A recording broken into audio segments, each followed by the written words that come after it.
Hello everyone, my name is Delindeki from Pole City Connect. With me here today is the PPRo of Police, Mr. Ebere Amarizu. Your coming to this place is quite timely, and I commend you for coming here with a view to finding out what the command is doing as the year rolls up. I can confirm to you that we actually have a lot of programs, and this program, each of them is geared towards ensuring that the entire state is made safe and secure. One of them is bringing members of the public together with their police. We have a lot of programs through which we've engaged members of the public, because we need to let them know the essence of working together with their police. That's number one. Then two, we also need them to know the essence of being law-abiding. Two, then three, we also need them to know the essence of security consciousness. And finally, the partnership we are talking about.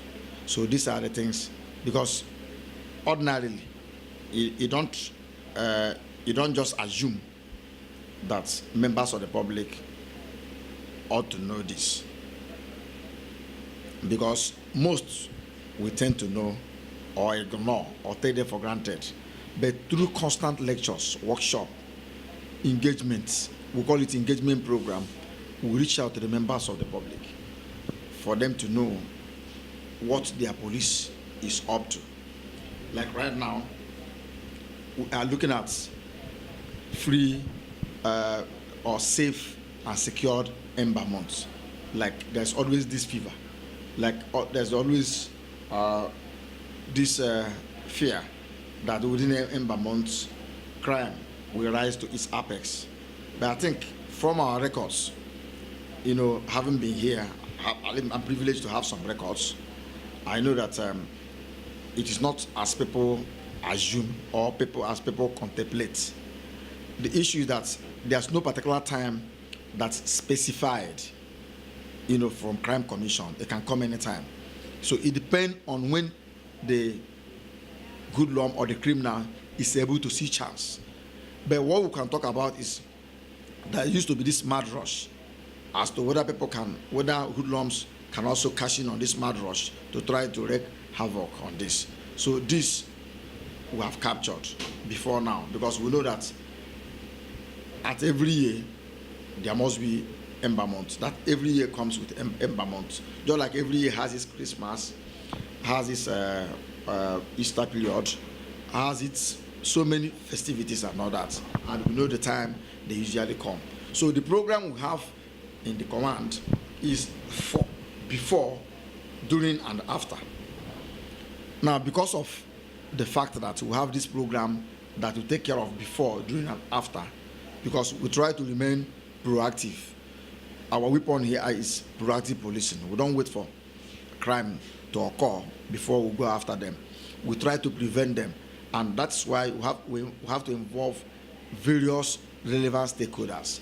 The clergies are involved, the media are involved, the traditional rulers are involved, youth-based organizations are involved, schools are also involved. So we have various programs that engages members of the public, and at the end of the day, we start getting results. We have been getting results from them because the results is so much massive, overwhelming. That's what we do. So we have this program that will enable us achieve a safe and crime-free state, like I've told you.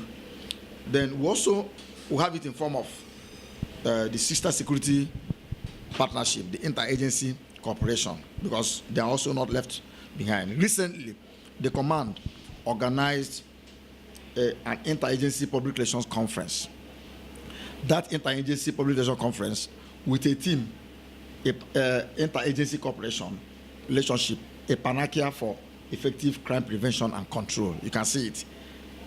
Interagency relationship, a panacea for effective crime prevention and control. That enable us to furthermore consolidate on the existing relationship between police and other sister security agencies. What is it geared towards? It's geared towards preventing crime and also controlling them in case they occur. That is just it. It's being it's being proactive. That's what we're talking about. Then, apart from the lectures too. Then we also ensure that our men are supervised, because men are posted and we have supervising officers wherever they are, so that they will do the right thing. The right is to ensure that security is always maintained, be it on stop and search and in other places. That's why we said we are not doing it alone. We are doing it in partnership with all relevant stakeholders. But first and foremost, they have to understand this fact that security requires collaborative effort. This we do through our constant interaction, by way of workshop, seminars, and various engagements, town hall meeting, visit all schools. Like we have the issue of courtism, which that gave birth to our program called PPRo. PPRo takes us to various schools. It takes us to communities. It takes us to squares, wherever we can, get access. Just get access and talk to youths, thereby liberating them from the menace and destruction of courtism and other vices. We are sustaining it. Now, what we intend to do is that, because the Ember Month is fast approaching, we have initiated the program. The program is for us now to make it massive. We will start getting them identified and begin to go various places and talk to the people. That's the people who are talking about the youth. We engage with the traditional rulers and all that. Apart from other policing mechanism that we have adopted, which I may not want to divulge here on air. We have other policing mechanism. Those ones are the ones we use, which we may not want to divulge. But these are the ones I've given you apart from this, so that you can actually know that we are not sitting, folding our hands or resting our ears on issues that have to do with security of life and properties in the Enugu state. And so far, so good. The results have been massive. It has been overwhelming. If you look at Enugu, for instance, during weekend, you will discover that you find it difficult to even book a room in a certain hotel. People are trooping in from other states, coming to rest there. In fact, Enugu is almost investors' paradise. Every person wants to stay in Enugu. Every person wants to own a property in Enugu here, because you have your free time to move to Enugu here. There's security here, and people can attest to that. The officers are working, assiduously. The government also, we have the support, overwhelming support from the government of the Enugu State and and other relevant stakeholders. So with this on ground, we can assure you that we'll keep sustaining the tempo. We keep a kind of keeping the hope alive of credible security and the safety of our environment as far as this period is concerned.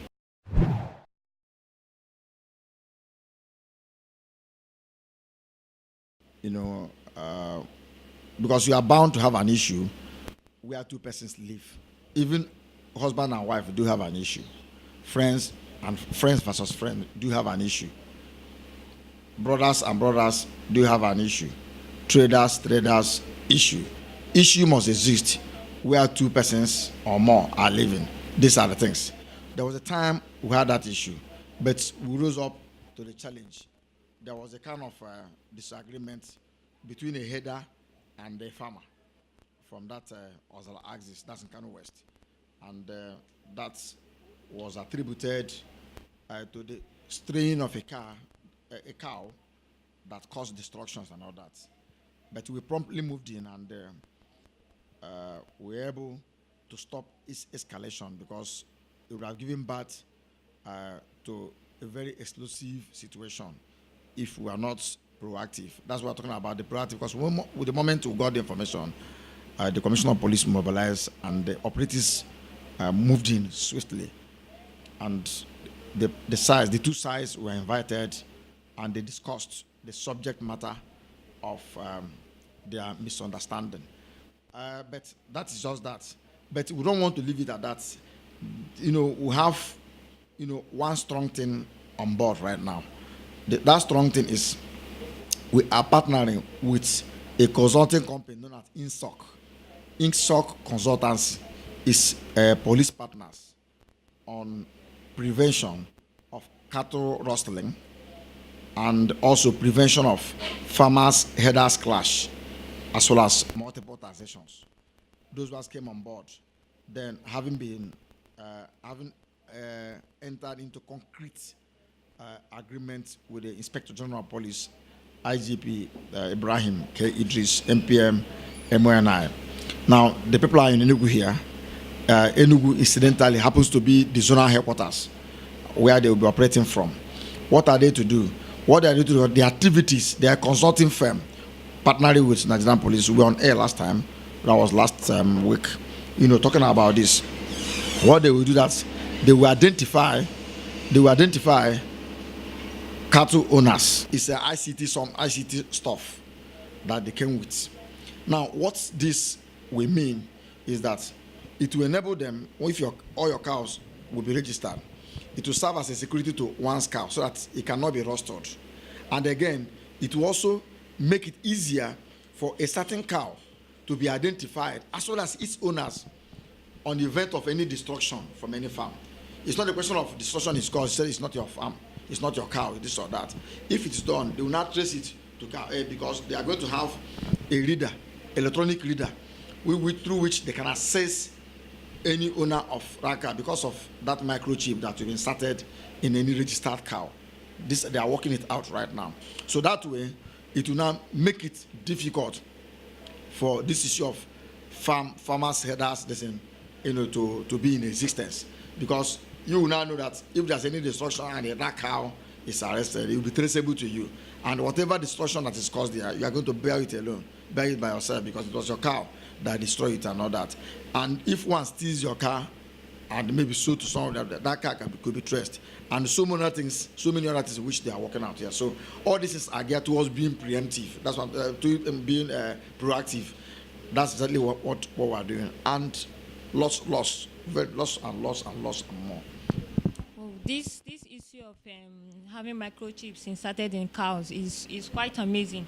But what I want to actually figure out is this: how will the herdsmen, because they are not educated, of course, how will they have access to whatever let me say card that is going to be given to them by the ICT? Is there a card or is there an electronic device that will be given to them, or is there a code that they will have to know that this is their cow? The issue is that those ones you see, those headers, are not the owners of the cow. The cow will be registered by its owner, just like you buying your vehicle. Will you buy your vehicle and give your son to go and register? They're going to, if you buy this, it's going to be registered in your name, so that should there be anything on that vehicle, if you make a trace, it points down to you. That's what it means. So it's going to be registered by the owner of those cows, no matter if the cow is 1 million, maybe those things will be registered, and those ICT elements will take place. The proceedings will take place and all that. Then there will be a database for each and every one of them as to this is the owner, this is the location, this is where it is. So that if this one is moving towards this direction, if you suspect, by the time you'll be able to say, okay, this car is not supposed to be here. It's not like they used to have it here, maybe some transport company. You discover that through the mechanism on ground, they used to now discover a bus that is supposed to be going to Abakaliki, for instance.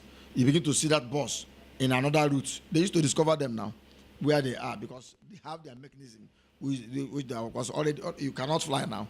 You can't fly to another place. They know where they position themselves. We must pass. If you come, they check their distance because it's a database something. So this is geared towards ensuring that clashes does not exist. So it's a proactive way of handling issues. We are known for our proactive policing. Enugu State Command is known for its ability of enhanced proactive policing. Okay, so the people of Enugu do not need to fear about the herdsmen attacking them or anything concerning the herdsmen, because the police are actually handling it and have brought everything to bay. Okay. And you also said that you also made mention of the festive period and everything that the police are doing to actually secure the lives and properties of the citizens in the state. And you also made mention of partnering with various agencies. We have partnership, but not even, but we have the partnerships already. The partnership is in existence. So what we are doing is to kind of re-emphasize the partnership. The partnership does not die. That's why you come and emphasize it, make it more elaborate, enhance it, make it, revitalize it. That's what we're doing. We have partnership with relevant stakeholders, including the security agencies. Like I told you about the just concluded interagency public relation conference, that has to do with all the security agencies here. And I told you why it was organized. The team, looking at the team, interagency relationship, a panacea for effective crime prevention and control. That's what we're talking about. Interagency as effective, crime prevention tool.